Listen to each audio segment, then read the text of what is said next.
ગોવિંદગુરુ લીંબડી તાલુકામાં ટીબી મુક્ત ભારત અભિયાન અંતર્ગત 152 લાભાર્થીઓના પોર્ટેબલ એક્સ-રે લેવાયા. દાહોદ જિલ્લાના ગોવિંદગુરુ લીંબડી તાલુકાના લીલવા ઠાકોર મલવાસી સ્થિત પ્રાથમિક આરોગ્ય કેન્દ્ર ખાતે આજે રાષ્ટ્રીય ક્ષય નિર્મૂલન કાર્યક્રમ અંતર્ગત પોર્ટેબલ એક્સ-રે શિબિરનું સફળ આયોજન કરવામાં આવ્યું હતું.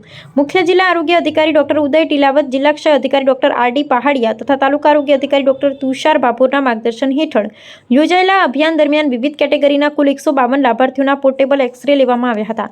શિબિર દરમિયાન લાભાર્થીઓની ઊંચાઈ, વજન, HIV તપાસ તેમજ રક્તમાં શુગર ચકાસણી સહિતની જરૂરી આરોગ્ય તપાસો પણ હાથ ધરવામાં આવી. કાર્યક્રમને સફળ બનાવવા માટે STLS તેમજ પ્રાથમિક આરોગ્ય કેન્દ્ર લીલવા ઠાકોરના તબીબી અને સહાયક સ્ટાફે સક્રિય સહભાગિતા નોંધાવી હતી.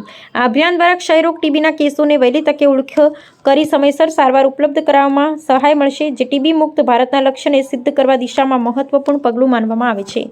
જનજનનું રાખો ધ્યાન, ટીબી મુક્ત ભારત અભિયાન. અહેવાલ ચંદુભાઈ મોહનિયા, ધાનપુર, દાહોદ.